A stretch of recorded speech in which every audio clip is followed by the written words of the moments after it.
इतना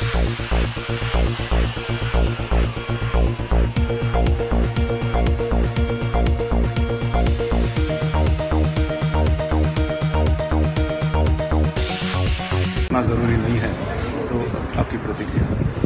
नहीं, cinema theatre में क्यों, क्या ज़रूरत है वहाँ पर हमारी पेट्रियटिज्म दिखाने की? जो सुप्रीम कोर्ट के जज का कल जो ऑब्जर्वेशन रहा कि क्या हम पेट्रियटिज्म को अपने आस्तीन में पहन के रखेंगे क्या, तो बात सही है, मैं उनसे बिल्कुल एग्री करता हूँ। और मैंने समझता है कि ज़रूरी है नेशनल एंथम को थिएटर में बजाया जाए और सब लोग खड़े हो जाएं। क्या ज़रूरत है थिएटर में? हाँ, यकीनन 15 अगस्त है, 26 जनवरी है, कोई ऑफिशियल फंक्शन हो, पार्लियामेंट का आगाज़ हो रहा है, तो वो बात बिल्कुल मुनासिब भी है और मौजू भी है जी।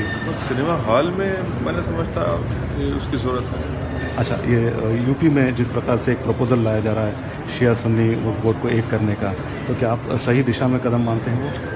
देखिए, पूरी कोशिश ये है कि बाबरी मस्जिद के मुकदमे के लिए ये सब कार्य किया जा रहा है। कुछ होने वाला नहीं है, ये केस में कुछ फ़र्क पड़ने वाला नहीं है। अब तो इनके लिए तो और मसाइल पैदा होंगे अगर ये करेंगे, उनके लिए बहुत प्रॉब्लम पैदा होगा बीजेपी के लिए। आखिरी सर, केरला में जिस प्रकार से ये मामला जो लव जिहाद का सामने आ रहा है और कई सारे उस पर जो है कंट्रोवर्सीज हो रहे हैं, तो उस पर आपकी प्रतिक्रिया सर? देखिए,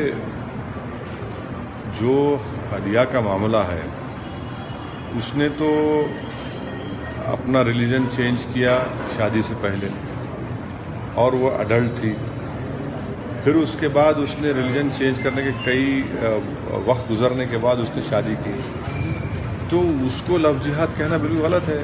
और जो सुप्रीम कोर्ट में हियरिंग हुई, सुप्रीम कोर्ट का जो ऑब्जर्वेशन, फैसला तो नहीं है, ऑब्जर्वेशन जो था ये था कि भाई ना तो उनके वालिद ने पूछा, ना तो NIA की इंक्वायरी लगा दिया।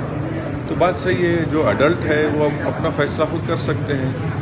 जब हम उनको वोट डालने का इख्तियार दे रहे हैं और फिर लीगली वो लोग अपनी मर्जी शादी कर सकते हैं, तो एक डेमोक्रेसी में किसी को रोक नहीं सकते हैं, और उसको फिर इस तरह से एक रंग दे देना, वो बात बिल्कुल गलत है। लेकिन जिस प्रकार से अभी केसेस सामने आ रहे हैं या फिर हम केस स्टडीज़ देख रहे हैं सर, तो एक पैटर्न दिख रहा है इसमें। ये पैटर्न है या नहीं है, देखिए, कोई अगर अडल्ट है, लीगली उसके पास एज है और वो अपनी मर्जी से कुछ कर सकता है, तो कैसे रोक सकते हैं उसको? आप नहीं रोक सकते उनको। आपको और मुझे कोई चीज़ पसंद ना हो, बट वो लीगली अडल्ट है तो वो अपनी मर्जी से जो चाहे करेंगे। तो ये भी तो इस बात को मानना पड़ेगा। ठीक है, किसी को पसंद नहीं आ सकती बात, वो अलग बात है, बट हम लीगली कैसे रोकेंगे उनको?